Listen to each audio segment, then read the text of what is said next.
podcast Agile Minds. Olá, pessoal. Bem-vindos a mais um podcast da comunidade Agile Minds. Eu sou o Felipe Genon, sou BP de Digital e Analytics, na gerência de BP TI Arames. Hoje nós vamos falar sobre um assunto super pertinente, que é a transformação digital, e teremos aqui a companhia de duas pessoas sensacionais para falar um pouquinho da gente sobre esse tema, né? A gente vai bater um papo aqui bem bacana. Uma pessoa é o Sérgio Hart, um convidado aí que vai trazer uma visão muito especial, muito bacana sobre a transformação digital, uma pessoa que já tem um background aí muito rico, né, no assunto. Ele é fundador da Cena Digital, que é uma empresa de consultoria, advice, né, em transformação digital e inovação. E vamos ter a presença também da nossa colega Janine. Eu vou pedir eles para se apresentarem, né? Sérgio, pode começar a se apresentar. Seja muito bem-vindo ao nosso podcast. Obrigado, Felipe. É um prazer estar aqui com vocês. É uma empresa que eu sempre admirei muito e queria ter tido contato, então eu estou muito feliz em estar aqui presente, compartilhando um pouco da minha experiência. O meu nome é Sérgio Hart, eu venho de uma carreira de executivo de TI, liderei as áreas de tecnologia de algumas empresas como a Souza Cruz, Light, L'Oréal, Sephora, também trabalhei em startups e consultorias, e tenho uma consultoria desde 2018, cuja missão é capacitar as empresas para a nova economia. É uma empresa que se chama Cena Digital, e onde eu procuro, então, ajudar todas as empresas e executivos, né, nas suas jornadas de transformação digital para o sucesso. Bom dia a todos, meu nome é Janine, eu sou especialista em TI, nas soluções de comércio exterior e atuo atualmente na gerência BP de TI do Shared Service aqui na ArcelorMittal Sistemas. E eu quero dar também as boas-vindas ao Sérgio, já começando perguntando, Sérgio, se transformação digital e digitalização é a mesma coisa. E não sendo ou sendo, como que a gente pode definir isso de uma forma mais clara para todo mundo ficar na mesma página aí? Eu acho que isso é uma pergunta muito importante, porque o conceito de transformação digital é um conceito acadêmico que surgiu talvez há 20 anos atrás e que com o tempo ele foi sendo um pouco deturpado por questões até comerciais, né? Então você tem um conceito formal de transformação digital, que é quando você muda radicalmente a performance ou o escopo de atuação de um modelo de negócio usando tecnologias digitais. Então você vê que o foco é o modelo de negócio, né? A mudança de modelo de negócio através de tecnologias digitais. Esse aqui é o conceito formal de transformação digital. A digitalização é quando você pega um processo qualquer que você quer reduzir custo, que você quer reduzir tempo, né? Aumentar a eficiência, e você usa uma tecnologia para isso. Então, se você tem um chatbot que eventualmente pode responder de forma automática perguntas que são muito comuns e frequentes no call center, você está digitalizando um processo. Mas isso não significa de maneira nenhuma uma transformação digital. Você só está aumentando a eficiência daquele processo. Não existe certo ou errado, né? Apenas esses são conceitos diferentes que são muito importantes num processo de transformação como um todo. Quando a gente fala em transformação, a gente está falando também de uma jornada, de uma iniciativa de longo prazo, e que é liderada pelas altas camadas da empresa, pela alta liderança. Não é liderada pelo Product Owner, nem é liderado pelo CIO, pelo CTO ou pelo CDO, né? É o board da empresa que lidera, definindo uma estratégia, estabelecendo diretrizes, e a partir daí, então, você vê quais são as principais iniciativas e depois as tecnologias que vão ser utilizadas. Então, isso é uma outra diferença que é muito importante do ponto de vista de estratégia, né? A transformação digital ela é uma grande jornada que começa com a definição de uma estratégia, né? E quem faz estratégia para o negócio é a cúpula do negócio. Perfeito. Não dá para começar esse processo sem que haja uma decisão, né, de tendência de mudança, né, uma vontade de mudança, e quem tem, como você disse, quem tem esse poder de decisão, não é, por exemplo, a TI, né, que são os participantes aqui, né, a gente suporta o processo. A TI ela é fundamental, né? Ela é um componente fundamental nesse processo, porque a TI é a única que tem uma visão transversal da arquitetura de informações da empresa, né? Ela que tem os dados, ela que consegue ter uma visão sistêmica da empresa. Os executivos de negócio não têm esse tipo de skill. Então, ela é muito importante como a grande arquiteta, a grande integradora de como tudo vai acontecer, né? Mas, de qualquer forma, esse processo de transformação, ele significa que decisões estratégicas têm que ser tomadas. Você tem várias formas de você fazer uma transformação digital e essas formas podem impactar no modelo da empresa. Então, se você, por exemplo, resolve fazer uma transformação digital focada no cliente, é uma estratégia, é uma forma de fazer a transformação digital, eu diria que da porta para fora. Então, você procura melhorar a jornada do cliente, você procura extrair dados do cliente para você conhecê-lo cada vez melhor. Com isso, você consegue melhorar os produtos, com isso, você consegue criar novos produtos, né? E através das tecnologias e das metodologias de user experience, o X, você consegue melhorar todos os pontos de contato da marca com o cliente, né? Então, isso é um tipo de estratégia de transformação. E você tem outra que seria da porta para dentro, que é a chamada excelência operacional. Isso significa que você vai pegar o teu processo de fabricação, os teus processos internos, a tua força de vendas e vai dar para eles todas as tecnologias que você pode dar para você poder acelerar, tornar mais eficiente a sua cadeia de suprimentos, o teu relacionamento com os fornecedores, o teu processo de fabricação, né? Então você vê que em tudo que eu estou falando, eu não estou dizendo um só nome de tecnologia. Eu podia estar falando aqui de indústria 4.0, IoT, né? Mas eu estou falando de estratégia. E você tem uma terceira estratégia que se chama novos modelos de negócio. Muitas empresas, elas numa transformação digital, elas acabam criando uma outra empresa que vai oferecer um produto totalmente diferente, baseado nas tecnologias digitais que ela domina. Como, por exemplo, a Amazon, né? Não sei se vocês sabem, a Amazon ela era um marketplace de livros só. E foi fundado em 94.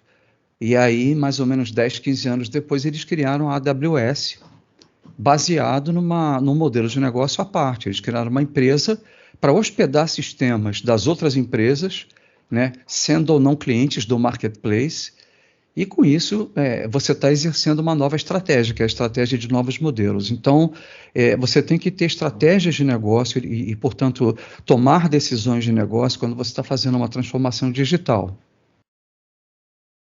Sérgio, sobre essa estratégia, né, que você comentou que ela é definida pelas pessoas, né, da alta cúpula da empresa, né?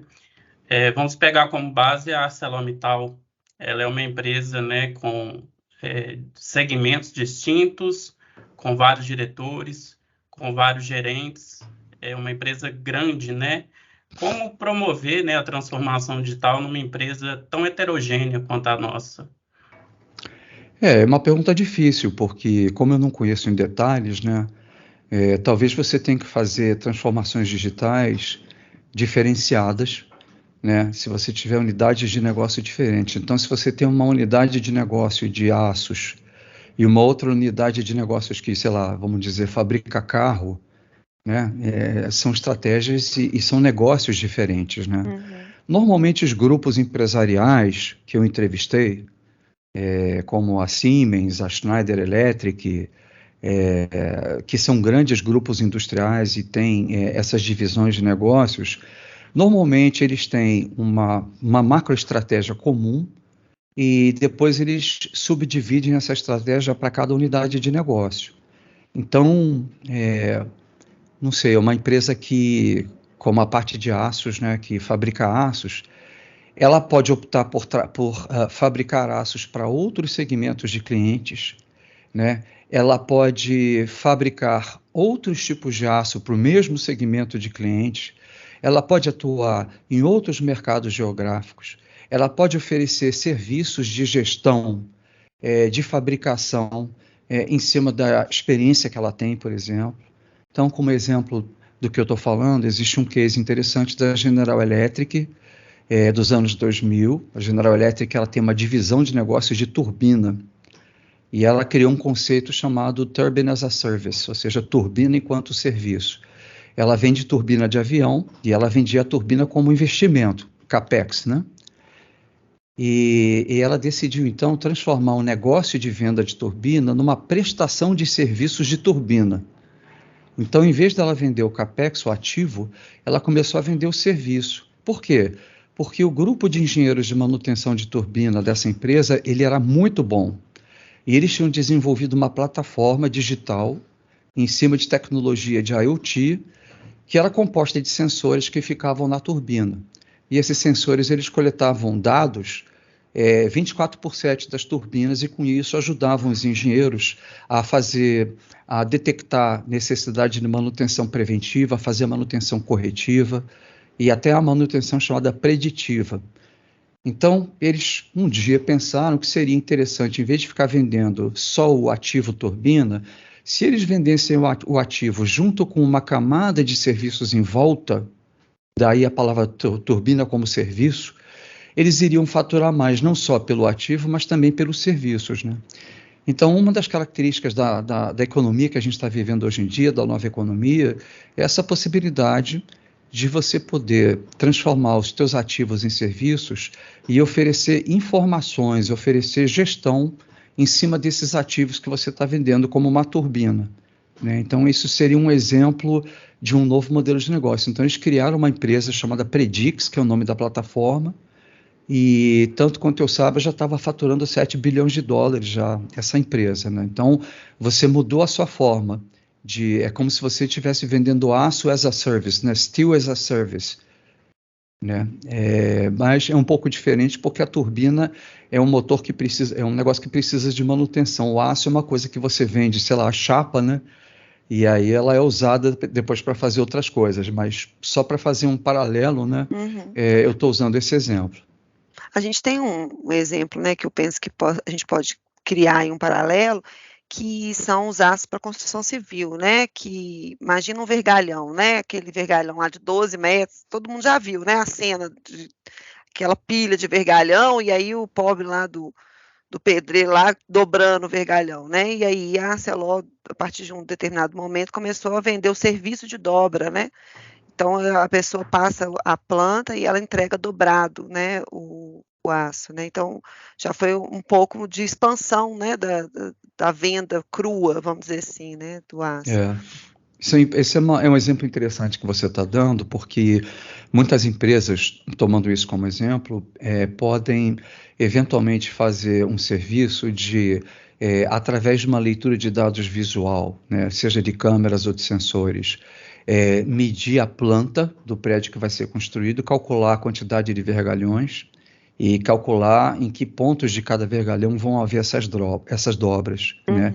E aí, de certo modo, facilitar o trabalho de quem vai fazer esse serviço, né? Já ir mastigando a coisa para quem for fazer a dobra. E quem sabe no futuro criar vergalhão dobrável, mas aí já não seria uma transformação digital, aí seria uma inovação de produto, né? Vamos dizer assim. Por falar em inovação, o que a transformação digital tem a ver com a inovação? Dá para fazer transformação sem inovação? Toda inovação está caminhando, levando para um viés de transformação? Como que as duas se eu acho que relacionam? existe uma hierarquia desses conceitos, né? O primeiro conceito que tem do estratégico para o operacional é o da transformação, que eu já expliquei, que é uma mudança de negócio, né? A inovação ela é uma competência. Então, isso significa que você vai agregar na sua competência uma coisa chamada inovação. Você vai ser inovador daqui para sempre. Então, é uma questão quase que pessoal, é uma meta de vida, né? Então, você aprende a inovar, você tem metodologia para inovar, você tem métrica para inovar, né? Então, ela é uma competência pessoal, que é a forma pela qual você constantemente está se transformando, é através do processo de inovação. Então, eu diria que a inovação é um processo permanente. E a digitalização é um resultado específico. Então, se a gente pudesse fazer uma separação, a transformação digital é uma mudança de negócio.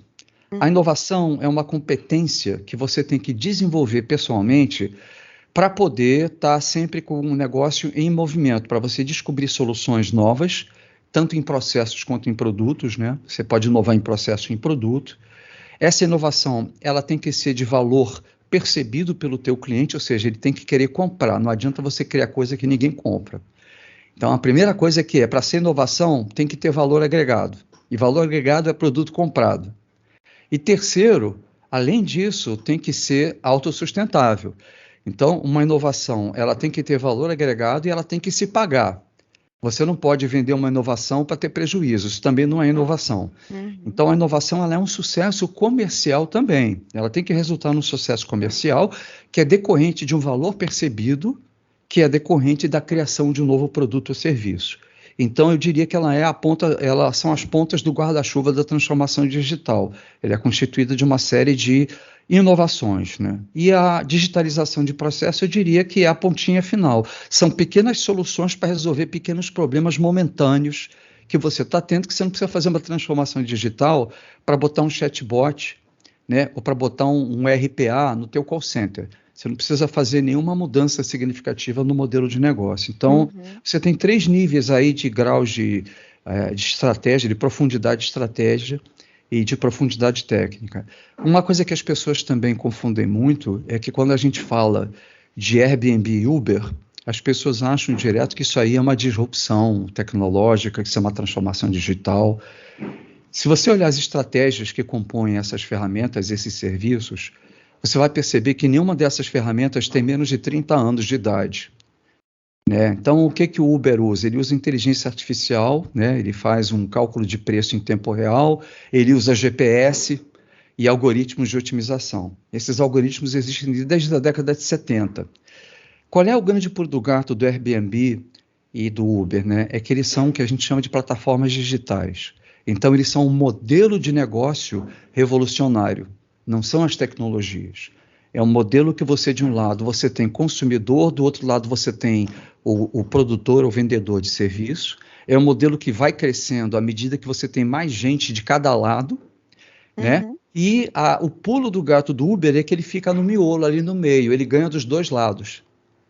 Esse tipo de modelo de negócio, chamado plataforma, não havia até a década de 90, a plataforma digital. Então, eu diria que a grande transformação digital que é representada pelo Uber, pelo Airbnb, pelo próprio Google, né, é que são plataformas digitais onde eles ganham dinheiro com a participação da demanda e da oferta. Então, isso é uma coisa estratégica que a tecnologia está suportando. Mas essa é a disrupção, entendeu? É um olhar bem atento às necessidades versus as oportunidades, as alternativas, né? Porque a Uber é uma solução de transporte que não tem nenhum carro, né? Quer dizer, talvez os executivos tenham algum carro à disposição lá no ativo da empresa, né? Mas ela não tem um carro, né? Mesma coisa, a Airbnb não é dona de nenhum hotel, de nenhuma solução, mas é uma solução de hospedagem. Exatamente. Que nasceu de um olhar atento, né? Talvez até de uma insatisfação. Começou, né, o site de alguma situação difícil que alguém, né, um dos idealizadores tenha passado e falou, por que não, né? Exatamente, foi justamente assim que começou o Uber, né? O Uber começou da seguinte forma: os fundadores eles perceberam que havia uma quantidade muito grande de táxis nos grandes centros urbanos. E nos centros menos urbanos, mais rurais, havia uma escassez muito grande. E eles resolveram, então, criar uma plataforma que substituísse aquelas empresas de táxi. E essa plataforma, ela gera um fenômeno na economia chamado desintermediação. Se você olhar para essas plataformas todas, são plataformas de desintermediação. Então, aquela cooperativa de táxi que você ficava ligando, que só aquele táxi podia te atender, ou aquela rede de hotéis, né, foi substituída por uma plataforma que é independente e que você não tem ninguém fazendo meio de campo. É a demanda falando direto com a oferta, é o passageiro falando direto com o motorista através de uma plataforma. E com isso, através de uma tecnologia de locação dinâmica de preço, eles conseguiram trazer carros, táxis, né, para o interior, para as cidades menores onde tinha menor tráfego. Por quê? Porque eles criaram tarifas mais interessantes. Então o motorista ia para lá porque ele ia ganhar dinheiro e ele sabia que tinha demanda. Então o que você está falando é uma coisa muito importante no conceito da chamada nova economia, que é desintermediação. Aonde vocês puderem ver a possibilidade da desintermediação, você tem uma possibilidade de transformação. Então, por exemplo, a Celor provavelmente ela deve vender não no varejo, porque não é um produto de varejo, então ela precisa de distribuidores, de representantes, né? Ela não tem um marketplace que ela vende na internet, mas vamos supor que amanhã ela consiga encontrar ou ter talvez vocês tenham, não sei, mas vamos supor que vocês não tenham, né? Um portal B2B, né, onde vocês expõem o catálogo de produtos, né? E as empresas interessadas compram direto, sem passar por nenhum intermediário.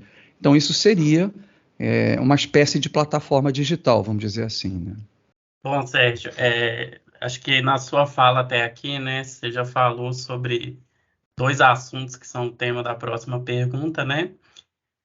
Um é a utilização dos dados, né? Você comentou até uma parte sobre a General Electric, né? Como ela usa os dados, falou um pouquinho de análise preditiva. E outra que você falou sobre as tecnologias, né? Suportando esse processo todo da transformação digital. Eu queria que você falasse um pouquinho agora sobre esses 2 pontos, né? Como os dados e como as tecnologias, né, suportam o processo da transformação digital. Eu acho que você tem várias formas, né, de utilizar os dados, né? Os dados, eles são uma das 2 dimensões da estratégia de foco no cliente, né? Como eu falei, né? A gente tem 3 estratégias, né? Uma delas, que é o foco no cliente, ela tem 2 pernas. Uma perna é o uso de dados para conhecer o cliente. E a segunda é melhorar a jornada desse cliente através de tecnologias UX, né, de User Experience. Quando você fala de uso de dados, eu posso dar 2 exemplos pessoais que eu passei, né?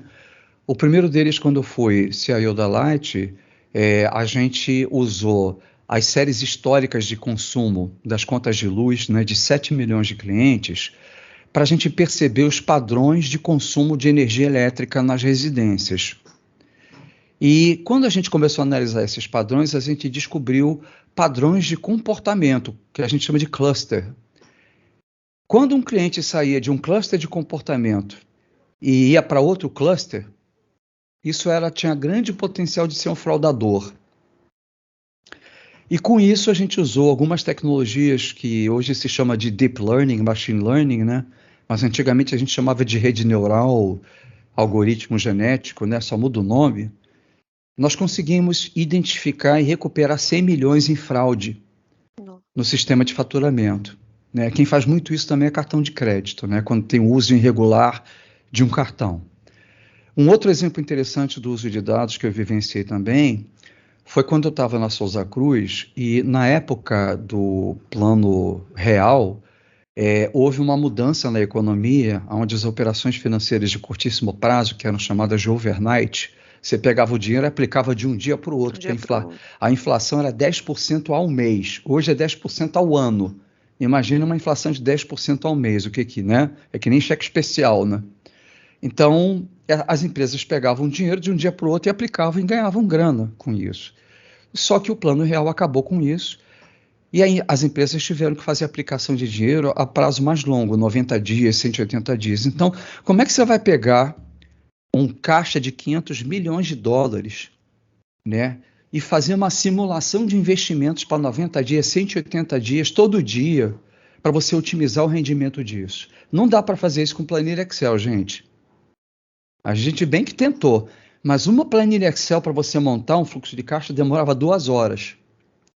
Então, isso é impossível. Então, nós chamamos uma universidade aqui do Rio de Janeiro que tinha especialistas em inteligência artificial e eles criaram um modelo que calculava 1000 fluxos de caixa em 5 minutos, até achar o fluxo ótimo, ou seja, aquele que tinha as melhores aplicações, as melhores retiradas de dinheiro e os melhores empréstimos a serem tomados em 180 dias, de forma tal que aquilo daria maior retorno sobre investimento. Então, isso aí foi feito em 5 minutos, 10 mil fluxos de caixa, perdão, 1.000. Então, você tem muitas formas de utilizar isso. A Arcelor, por exemplo, ela tem dados da demanda dos clientes, ela pode ter dados da demanda de aço no mundo, né? E através do estudo das séries de dados da demanda por aço no mundo e por tipo de aço, você consegue ver fenômenos como a sazonalidade, que países comprou mais, quando comprou mais, a correlação entre aumento da demanda de aço e o aquecimento da economia, a correlação entre a demanda de aço e quando, por exemplo, as políticas de governo começam a incentivar o Minha Casa Minha Vida, ou o nome que se tem hoje em dia, né, Casa Verde e Amarela, as construtoras vão começar a querer construir mais. Então vai precisar de concreto, de aço e de outras coisas, né? Vai precisar de tubo. Então está na hora de fabricar mais. Tudo isso pode ser dado através de modelos preditivos sobre a análise da demanda passada e você fazer previsões futuras, entendeu? Então você tem assim milhares de aplicações extremamente interessantes e inteligentes, né, de dados. Muito bom. Só antes da última pergunta, nós temos uma loja né, que faz a venda, porque a Arcelor ela tem um segmento, ela atende vários segmentos, né? Então, alguns segmentos são industriais, realmente, né? Mas tem muita coisa direto para o consumidor. Então, tem uma loja assim, se você estiver pensando em fazer uma obra, uma reforma, tá? Depois você pode consultar a loja da ArcelorMittal lá na internet, que a gente estava comentando um pouco antes. Mas, Sérgio, nosso tempo já está caminhando aí para o final, né? O público principal aqui, né, interno, pelo menos da MS, são de profissionais que atuam com tecnologia, e aí eu queria encerrar, né, caminhando para o encerramento aqui, fazendo essa pergunta: quais são as habilidades que nós, que atuamos com a tecnologia e que não estamos, né, na liderança do processo da transformação digital, mas para que a gente não seja levado pelo processo, que a gente seja agente ativo no processo, contribuindo com a organização nesse sentido, o que um profissional de tecnologia deve desenvolver como habilidade, soft skill, alguma coisa do tipo, para que a gente não fique lá colocando o pé na porta, né, da transformação, né? Isso não vai não, gente, isso aí não vai ser bom não. Nunca funcionou, né? Como é que vai ser? Uhum. Olha, eu acho que a gente tem um gap entre o negócio e tecnologia, né? O negócio não entende de tecnologia e a tecnologia não entende de negócio. Então, é mais difícil você pegar um executivo e dar um banho de loja de tecnologia para ele, né? Você tem que treinar muito eles. Já o cara de tecnologia, ele tem mais facilidade de entender o negócio porque ele já tem uma visão sistêmica. Então, o que eu acho que é muito importante que eles entendam um pouco de planejamento estratégico, né? Pode ser que eu esteja falando aqui de uma coisa meio etérea, mas na realidade é muito concreto isso, né? Você tem que saber um mínimo, né, de quais são as estratégias de uma transformação digital, os conceitos, né? Não só as tecnologias, mas aonde que essas tecnologias agregam valor, quais são as principais estratégias que o negócio tem que usar, porque essas decisões são decisões que vão ajudar você depois a escolher as tecnologias. A gente está vivendo num mercado que tem excesso de oferta tecnológica. A gente tem um excesso de tecnologias, né? Só de startup no Brasil tem 15 mil. Então não adianta, não precisa nem mais inventar rodas, já tem 15 mil rodas aí inventadas. O que nós precisamos fazer como pessoas de tecnologia é entender a preocupação do cara do negócio, o contexto econômico, né? O contexto regulatório, muitas vezes, né? E ajudar ele, dentro desse contexto, a canalizar quais são as melhores tecnologias que vão atendê-lo, né? Então, o que eu acho que falta é esse elo, é essa visão um pouco mais estratégica, essa visão mais dos processos de negócio, para poder ver, então, o que melhor encaixa. O resto, o pessoal de tecnologia dá banho, mas o que eu acho que está precisando é justamente encurtar essa distância. E o pessoal de negócio tem que tomar um banho de loja de tecnologia e de transformação digital também, ou seja, tem que fechar o gap. Perfeito. Tecnologia pela tecnologia não significa nenhum ganho, né? Só para o fornecedor. Só para quem está vendendo, né? Perfeito, muito bom. Bom, pessoal, nós estamos, então, finalizando mais um podcast, né? Agradecemos aí a participação especial do Sérgio Hart, que esteve aqui conosco, né? Quem quiser conhecê-lo mais um pouquinho, só se conectar à página dele lá no LinkedIn, né? Conhecer um pouquinho mais da história dele, da cena digital. Agradecemos a Janine Azevedo também, né? Que tornou esse momento, esse bate-papo super bacana, super legal. E fiquem ligados nos nossos canais. Se vocês perderam algum podcast, né? Que já passou aí, todos estão lá, né? Nos nossos canais, no Spotify, né? A gente está colocando lá. Esperamos vocês, né, no próximo podcast também. Muito obrigado a todos e até a próxima. Muito obrigado aí, um prazer. Prazer, Sérgio, prazer, Felipe, muito obrigado pela oportunidade.